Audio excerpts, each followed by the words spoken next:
کم کرنے کا نسخہ.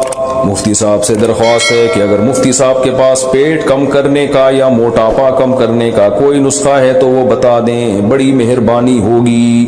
محمد زبیر جدہ سے.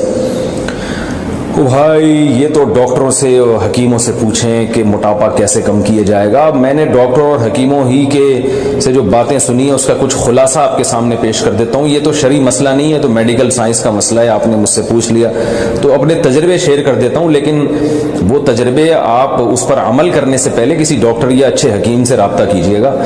تو ایسا نہ ہو میں نیم حکیم خطرہ جان بن کے آپ کو جتنا ہے اس سے بھی جائیں آپ، ایسا نہ ہو ڈبل ہی ہو جائے آپ اور زیادہ.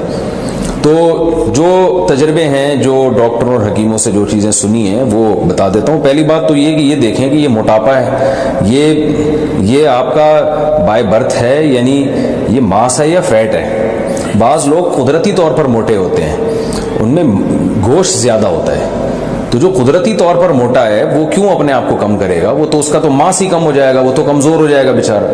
اب ایک بچہ پیدا ہی اتنے سارے پاؤنڈ کا ہوا ہو وہ، اور ویسے ہی اس کے اندر وہ نیچرل موٹا ہو، جیسے ہوتے ہیں ہر ایک کو اللہ نے ایک جیسی شکل و صورت تھوڑی دی ہے، نہ ایک جیسا وزن دیا ہے. اب آپ ایسے ہی ہے جیسے ایک آدمی کا ہے میں اتنے فٹ لمبا ہوں تو میں چھوٹا کیسے ہوں گا؟ تو بھائی آپ کو اللہ نے پیدا ہی لمبا کیا ہے تو آپ اپنے آپ کو کٹوائے بغیر تھوڑی چھوٹے ہو سکتے ہیں، یا تو گھسوانا پڑے گا ریگ مال سے اپنے آپ کو. تو ایسے ہی بعض جیسے کچھ لمبے پیدا ہوتے ہیں، کچھ چھوٹے پیدا ہوتے ہیں، کچھ خوبصورت ہوتے ہیں، کچھ بدصورت ہوتے ہیں، کچھ گورے ہوتے ہیں، کچھ کالے ہوتے ہیں. تو ایسے ہی بائی نیچر کچھ لوگ موٹے ہوتے ہیں. تو یہ والا موٹاپا برا نہیں ہے، یہ آپ کی اس باڈی کا اسٹرکچر ہی اللہ نے ایسا بنایا ہے، تو یہ ٹھیک ہے، بالکل ہنسی خوشی زندگی گزاریں. بے شک آپ 150 کلو کے ہوں، اس سے کوئی فرق نہیں پڑتا. یہ بائی نیچر، یہ ڈاکٹر آپ کو مختلف قسم کے ٹیسٹ لکھ کے دے دیں گے، اس سے پتہ چل جائے گا آپ میں فیٹ کتنا ہے، ماس کتنا ہے. تو اگر ماس ہی زیادہ ہے تو کوئی ٹینشن کی بات نہیں ہے. اس کو کم کریں گے تو اس کا مطلب آپ خود ہی کم ہو رہے ہیں. یعنی اس کا جیسے کوئی لمبے آدمی کو اگر چھوٹا کریں گے تو اس آدمی ہی کو تھوڑا کم کرنا پڑے گا. تو ایسے ہی بائی نیچر اگر آپ موٹے ہیں، بائی نیچر کا مطلب کوئی بیماری نہیں ہے، تو پھر اگر آپ کم ہوں گے تو اس کا مطلب آپ خود ہی کم ہو رہے ہیں، یعنی پورے آپ ہی غائب ہو رہے ہیں آہستہ آہستہ. تو یہ غلط ہو جائے گا. تو دوسرا موٹاپا وہ ہوتا ہے جو فیٹ کی وجہ سے ہوتا ہے، جو آج کل مارکیٹ میں چل یہ رہا ہے. کہ اسی طرح یاد رکھیں پیٹ بھی بعض لوگوں کا جو نکلا ہوا ہوتا ہے وہ فیٹ کی وجہ سے نہیں ہوتا، وہ بائی نیچر ہوتا ہے. بعض بچے پیدا ہوتے ہیں ان کا پیٹ بڑا ہوتا ہے، تو اس پیٹ کو کم کریں گے تو بچے کو ہی کم کر رہے ہیں گویا کہ آپ، یہ نقصان دہ ہے. تو یہ ڈاکٹر یا حکیم سے پوچھ لیں. زیادہ تر تو اس میں ظاہر ٹیسٹ ڈاکٹر کر کے بتا دیتے ہیں کہ یہ بچے کا پیٹ ہی بڑا ہے، یہ قدرتی بڑا ہے، تو اس کو نہیں کم کر سکتے. اس کا تو یہ کہ آتے واتے نکالنی پڑیں گی اندر سے کاٹ پیٹ کے، تو ظاہر ہے وہ نہیں ہو سکتا. تو وہ ایسے ہی رہنے دیں. کچھ لوگوں کے پیٹ قدرت نے بڑے بنائے ہیں، کچھ کے چھوٹے بنائے ہیں، تو وہ ویسے ہی رہنے دیں اس کو.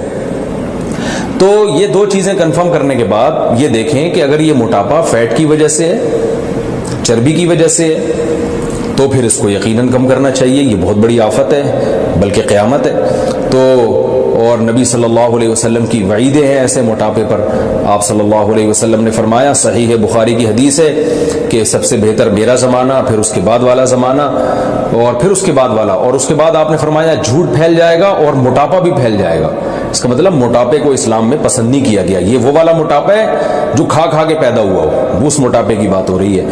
تو یہ والا موٹاپا اللہ تعالیٰ کو بالکل بھی پسند نہیں ہے اور انسان کی صحت کے لیے بھی تباہی ہے.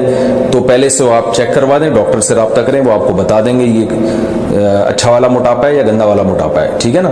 یعنی چربی کی وجہ سے یا کسی اور وجہ سے. اگر چربی والا موٹاپا ہے تو بھائی اس کے لیے جو سب سے بہترین چیز ہے وہ ہے آپ جاگنگ کریں صبح صبح اٹھ کے. آپ کہہ سکتے ہیں کہ ہم سے تو چلا نہیں جاتا، موٹاپے کی وجہ سے بھاگے گا کون؟ تو جتنا بھاگا جا رہا ہے اتنا بھاگیں. میں لوگوں سے کہتا ہوں نا جو جم نہیں جاتے یا ویٹ نہیں اٹھایا جاتا، میں کہتا ہوں یار آپ سے، وہ کہتے ہیں ہم سے اٹھتا ہی نہیں ہے ویٹ. میں کہتا ہوں یار ایک تنکے کے دونوں طرف بٹن لگاؤ، ایک تنکا لو، ادھر بھی قمیض کا بٹن یہاں بھی لگاؤ، ایک یہاں بھی لگاؤ، اٹھانا شروع کرو. تو کہتے ہیں یار مفتی صاحب یہ کیا مذاق ہے. میں کہتا ہوں یہ اٹھا لو گے؟ کہہ رہے ہیں یہ کیوں نہیں اٹھا لیں گے. میں نے کہا یہاں سے شروع کرو، اس کا مطلب ویٹ اٹھا سکتے ہو آپ، تو تھوڑا ویٹ اٹھاؤ نا، پھر 2 بٹن کر دینا کہ 10 بٹن، جتنا اٹھا سکتے ہو اتنا تو اٹھاؤ بھائی. 1 کلو اٹھا سکتے ہو 1 کلو ویٹ اٹھاؤ، تو آہستہ آہستہ 2 کلو کی طاقت اللہ پیدا کر دے گا. یہ تو بٹن تو ایک مثال دے رہا ہوں سمجھانے کے لیے کہ جتنا ہو سکتا ہے اتنا تو کریں. تو آپ جو موٹے حضرات ہیں بھائی ان کو جاگنگ کرنی پڑے گی. پہلے تیز چلیں،